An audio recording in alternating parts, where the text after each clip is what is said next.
A senator from Tennessee.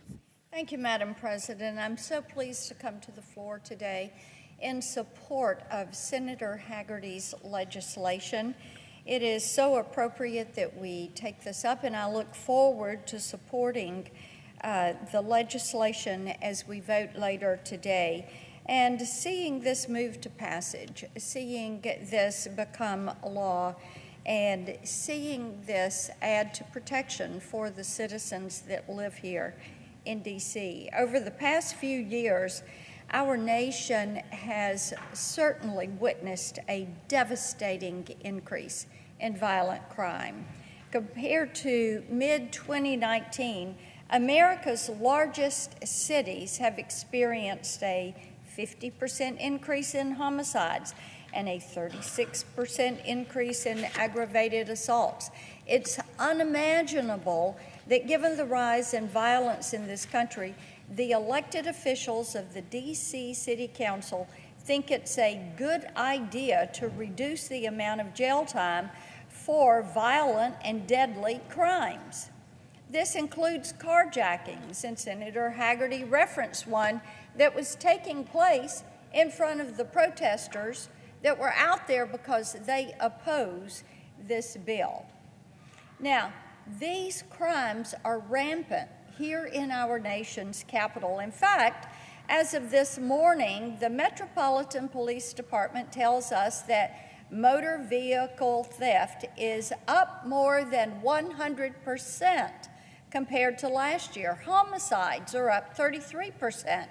And if you look at the direction those stats have gone over the past 10 years, it is not encouraging. Incidences of sex abuse up 120%. Property crime up 30%. You don't have to live in the district to know that something has taken hold here, and reducing penalties for terrorizing innocent civilians is not the way to break free. Citizens should not feel unsafe in their communities, no matter where they live.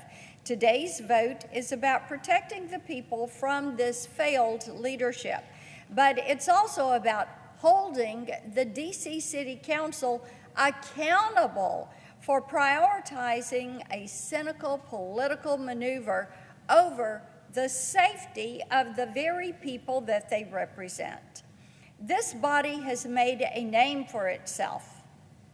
This D.C. City Council, this legislative body for the District of Columbia, they have made a name for themselves because they've been cherry picking.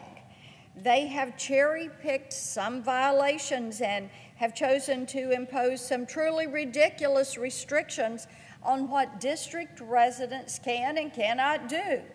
They don't deserve the benefit of the doubt here. Right now, the council is ready to retreat, but it would be a dereliction of our duty as senators to allow them to do that. That's why we are supporting Senator Hagerty in his resolution of disapproval and in his work to stop this foolishness from the D.C. Council. We also have a duty to update and improve existing laws to combat criminals as their tactics evolve. Earlier this year, I introduced the Report Act, which will go a long way in helping law enforcement tackle child exploitation online. The past few years of hearings with the Consumer Protection Subcommittee have made it clear that we need to modernize our child safety laws. The explosion of social media and the expansion of underage users is making these children vulnerable to predators, and law enforcement simply cannot keep up with what is happening online while they're out trying also to find the burglaries, the robberies, the carjackings. Once the Senate passes the Report Act, online platforms are going to be required to report all child sexual abuse material found on their sites to the National Center for Missing and Exploited Children's cyber tip line. Current law makes that step voluntary, but that standard is not working. We have to change it, and we have to make violating that new standard really hurt.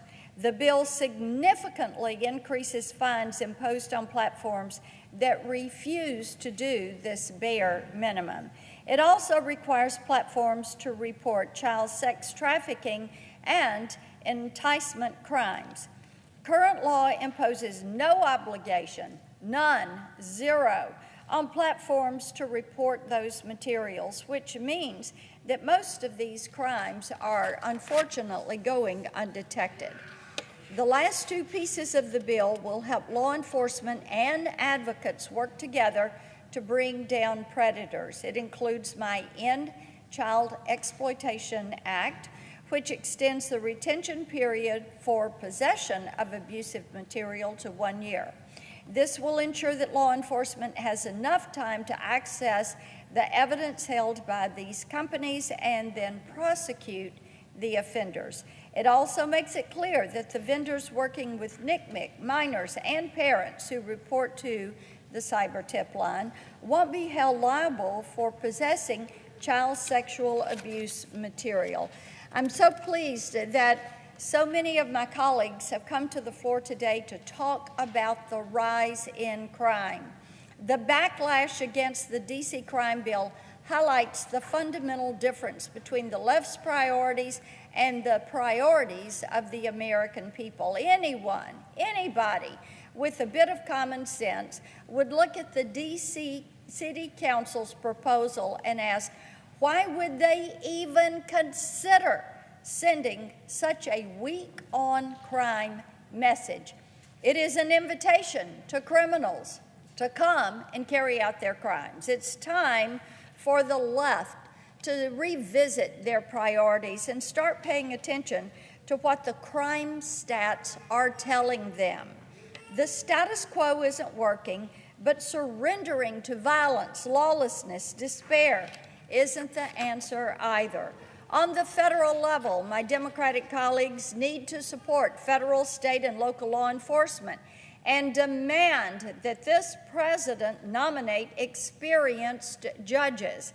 Here in the Senate, we can help by making sure that police departments are able to hire, train, and equip officers with tools that they need to do their job.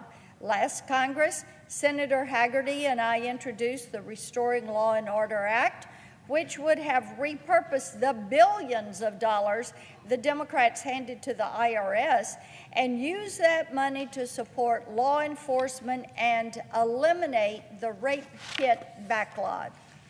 We can also modernize existing laws that are no longer working. I welcome my Democratic colleagues to come talk with me about how the REPORT Act will help catch child predators who are taking advantage of new technology to find their victims. I encourage them to join Senator Hagerty and I in the Restoring Law and Order, and I encourage each of them to stand today with Senator Hagerty, vote for his resolution, and take a stand against the warped priorities of the D.C. City Council. I yield the floor. Madam President.